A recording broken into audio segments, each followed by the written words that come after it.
बिस्मिल्लाहिर्रहमानिर्रहीम। अस्सलाम वालेकुम नाज़रीन, आप यूट्यूब चैनल देख रहे हैं। मैं इमरान खान हूँ।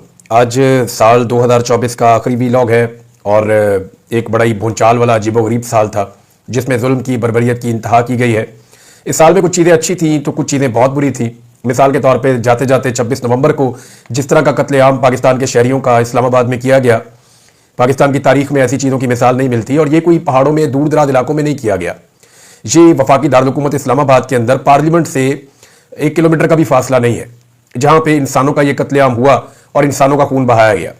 ये एक बदकिस्मती है पाकिस्तान की तारीख का सबसे मुतनाज़ इलेक्शन हुआ 8 फरवरी 2024 को और लोगों का मैंडेट छीन लिया गया। यानी लोगों ने वोट डाले सारे के सारे पाकिस्तानियों ने इमरान खान के हक में, और बहुत थोड़े से वोट पड़े थे बाकी पॉलिटिकल पार्टीज को। जिस पार्टी को 17-18 सीटें मिली थी उनका वज़ीर आज़म बना दिया गया, और जिस पार्टी को पूरे पाकिस्तान ने 2/3 अक्सरियत से ज्यादा दिलवाई थी उस पार्टी को दीवार के साथ लगा दिया गया और फॉर्म 47 जारी करके हुकूमत छीन ली गई। बहुत सारी चीजें हुई, जुल्म हुआ, बर्बरियत हुई, खवातीन को गिरफ्तार किया गया। इस साल में एक मुतनाज़ आईनी तरमीम के लिए पीपल्स पार्टी जैसी जमात ने जमहूरियत की धज्जियां उड़ा दी। ब्रूट मेजॉरिटी का नाम लेकर और डंडे वाली जमहूरियत का नाम लेकर बेनजीर भुट्टो का बेटा आइन पर चढ़ दौड़ा और उसने आइन की, इंसानियत की, इंसानी हुकूक की उसने धज्जियां उड़ाई और एस्टेब्लिशमेंट के एक टाउट का किरदार अदा किया बेनजीर भुट्टो के बेटे ने। ये बहुत हैरत अंगेज चीज थी मेरे लिए, लेकिन ये सदमा भी हमने बर्दाश्त किया इस साल में। और बहुत सारी चीजें हैं, लेकिन कुछ चीजें अच्छी है। यानी एक तो खवातीन को भी अगवा किया गया, बच्चों को भी अगवा किया गया, लेकिन अच्छी बातें ये है वो ये है कि पाकिस्तान की अवाम की आंखों का जो ऑपरेशन चल रहा था वो बड़ी कामयाबी से इस साल भी जारी रहा है। पाकिस्तान के लोगों ने असल मुजरिम को पहचाना है। पाकिस्तान के लोगों ने पहचाना कि पाकिस्तान यहां तक 70 सालों में क्यों पहुंचा। पाकिस्तानियों को इस बात का अंदाजा हुआ कि सियासतदान तो सिर्फ सामने दिखाई देते हैं, असल में तो पाकिस्तान की एस्टेब्लिशमेंट के फैसले हैं जिनका खुमियाजा सारे के सारे पाकिस्तानी भुगत रहे हैं। तो इस नुक्ता नजर से पाकिस्तान के लिए 2024 अच्छा साल था कि लोगों को हकायक का पता चला। लेकिन अगर जुल्म, बर्बरियत और जबर के एतबार से आप देखें तो एक बदतरीन साल था। 2024 की कुछ चीजें मेरे पास हैं, मैं आपके साथ शेयर करूंगा, लेकिन जाते जाते भी इस साल में एक और बुरी खबर यह है कि खालिद खुर्शीद जो साबिक वजीर आला हैं गिलगित बल्तिस्तान के, उन्हें भी सजा सुना दी गई और उन्हें 34 साल की सजा सुनाई गई है। आप अंदाजा कीजिए कि इस शख्स के ऊपर निजाम को कितना गुस्सा होगा। वजह यह है कि खालिद खुर्शीद उन चंद लोगों में से एक है जिन्होंने निजाम के सामने सरेंडर करना तो बहुत दूर की बात है, थोड़ा सा कंप्रोमाइज करना भी बर्दाश्त नहीं किया। यह वो वाहिद आदमी है जो इस्लामाबाद आता था और एजेंसियां और इदारे मिलकर भी चाहते थे इसको गिरफ्तार नहीं कर सकते थे। इस शख्स ने डट कर इमरान खान साहब का साथ दिया, उनके मौक़िफ़ के साथ खड़ा हुआ और सजा के तौर पर इसको नाअहल करवाया गया। फिर इसकी हुकूमत गिरा दी गई। पाकिस्तान तहरीक इंसाफ दोबारा अपना वजीर आला मुंतखब करना चाहती थी तो वहां पे असेंबली बंद कर दी गई। उस वक्त इस शख्स ने जो तकरीर की उसके नतीजे में इसको आज 34 साल की सजा सुना दी गई है। और यह शख्स ये कहता है कि मैं दोबारा वही बात करूंगा। फिर वीडियो आई, वो वही बात कर रहा है।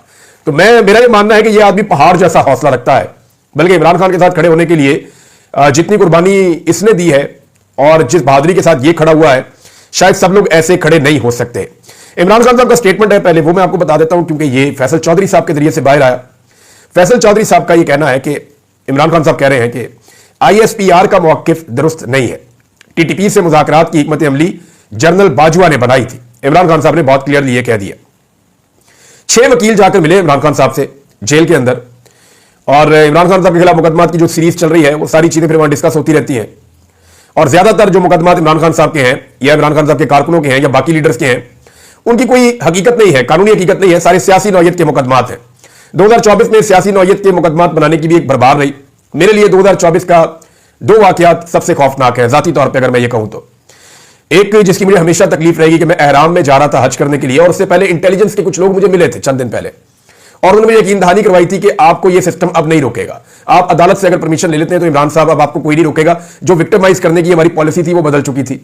ये मुझे दावा किया ऑफिसर्स ने, एजेंसियों के अफसरान ने, और वो मुझे कहते जी हम अचानक यहां पे आ गए। मैंने कहा यार अचानक तो आप कहीं पे भी नहीं आते। बोले आपने कहना क्या है? तो उन्होंने कहा जी आप जो है वो बेफिक्र हो जाए, अभी पॉलिसी बदल रही है। मैंने कहा जी जब बदलेगी तो देखेंगे। बहरहाल उन्होंने मुझे ये कहा बातों बातों में कि आप हज पे जा रहे हैं। मैंने कहा जी बिल्कुल, मैंने अदालत से रुजू किया हुआ है। तो जी हम आपको पेशगी मुबारकबाद देते हैं कि आप हज पे जा रहे हैं और आप जरूर हज पे जाएंगे। मैंने कहा जी हज पे तो मैं चाहूंगा, मैं पूरी कोशिश करूंगा, लेकिन मुझे नहीं लगता कि आप लोग जो है वो इसके लिए राजी हैं या ज़हनी तौर पर आप तैयार हैं। तो उन्होंने कहा नहीं, हमारी पॉलिसी बदल गई, आप बेफिक्र रहे हैं सर, आप जरूर हज पे जाएंगे। मैंने कहा तो पिछले साल भी नहीं जा सका। तो जिस तरह मेरे साथ वो सलूक किया गया, उसको 2024 के इस सलूक को मैं सारी जिंदगी नहीं भूलूंगा। पाकिस्तान की तारीख में कभी किसी के साथ 70 साल में ये नहीं हुआ जो इन्होंने घटिया और गंदी और बेहुदा हरकत की, बेशरम। मुझे यकीन करें, अगर मुझे गालियां देने वाला मैं इंसान होता तो मैं गंदी गालियां नंगी देता, और मुझे पता है किसके ऑर्डर के ऊपर हुआ है, लेकिन अल्लाह रब्बुल इज्जत देख रहा है।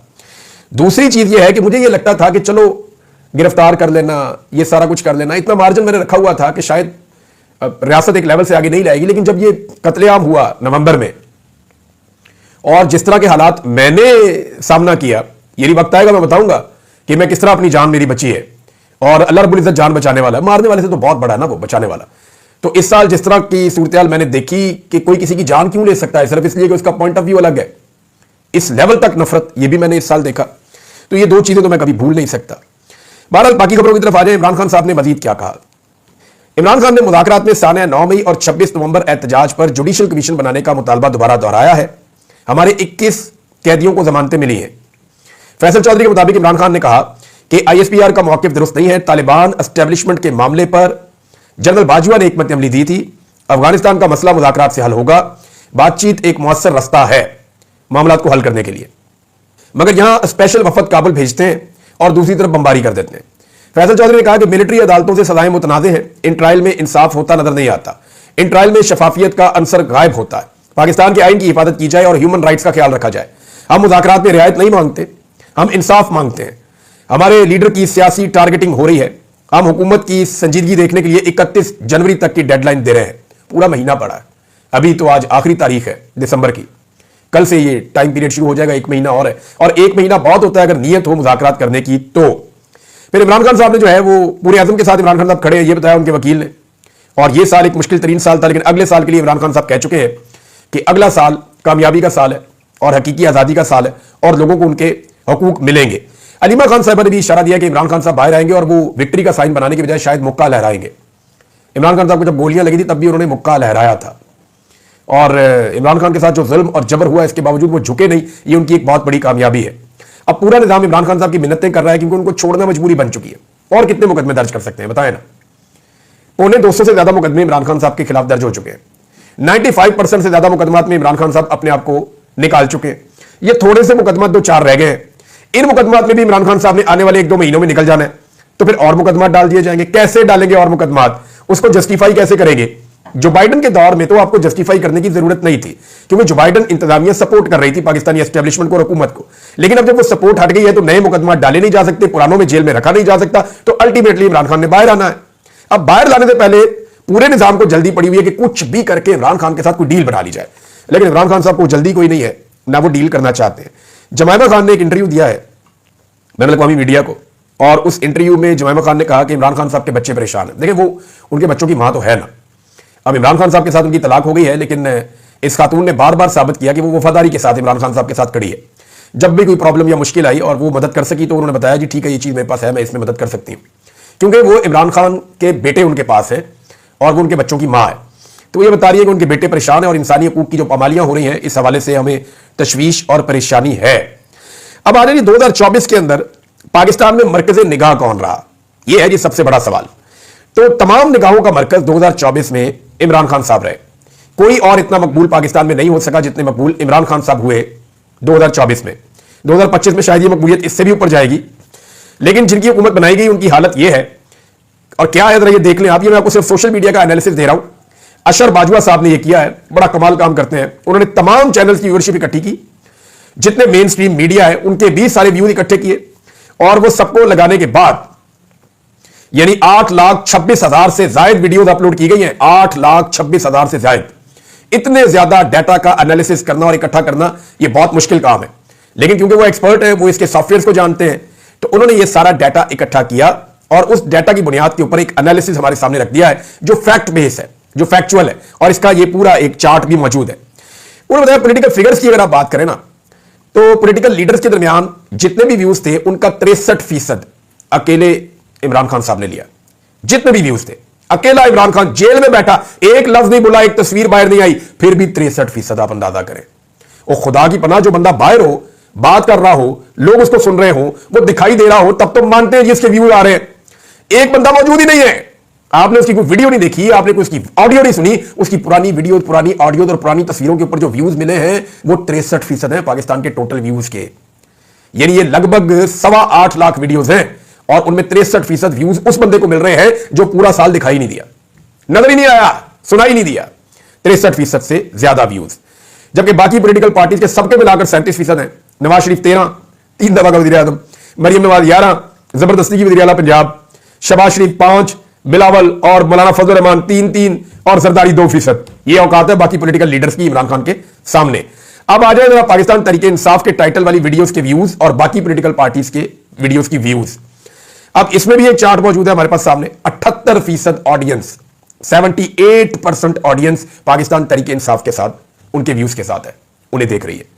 जबकि बाकी जो ऑडियंस है उसमें ये डाटा मेरे सामने है, मैं आपको पढ़ के सुना देता हूं। नून लीग को जी 13% व्यूज मिले हैं टोटल मिलाकर।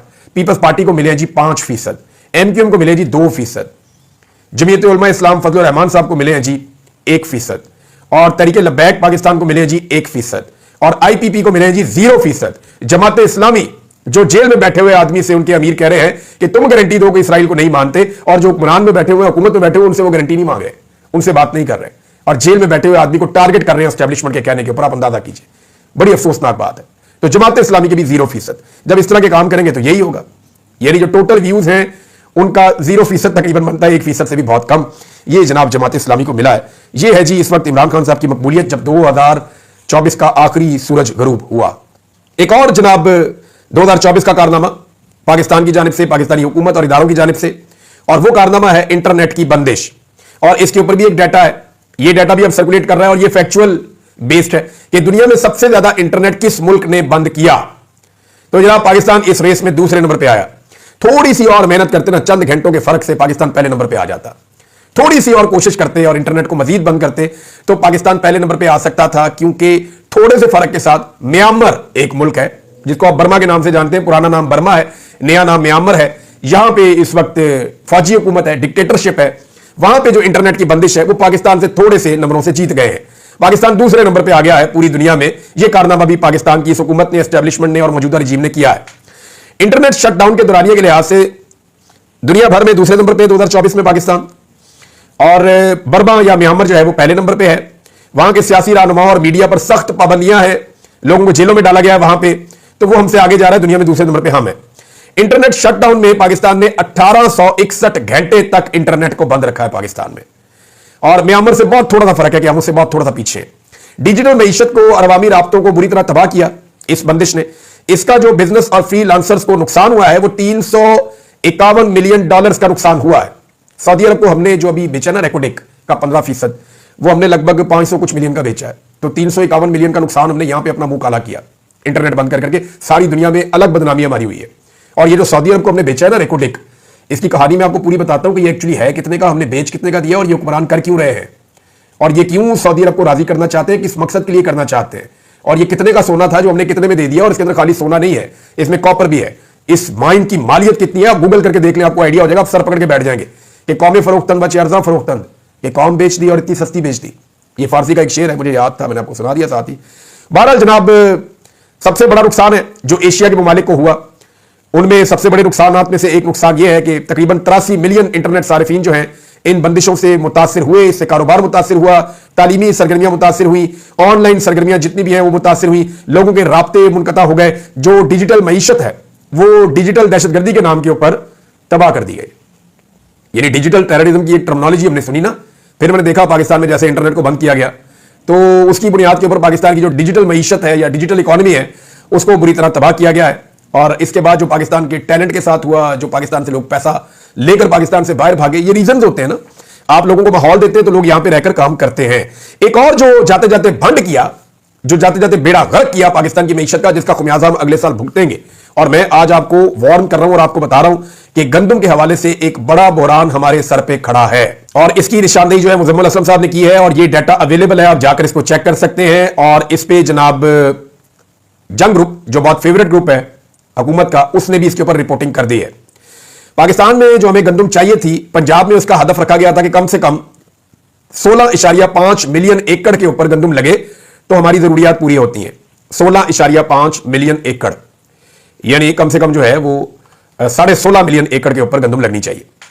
लेकिन जो अभी डाटा आया और जो चेक हुआ वो ये कह रहा है कि सिर्फ 12 मिलियन एकड़ पर ही गंदम काश्त की जा सकी है, यानी 25% गंदम कम काश्त हुई है टारगेट से। इसकी वजह क्या है?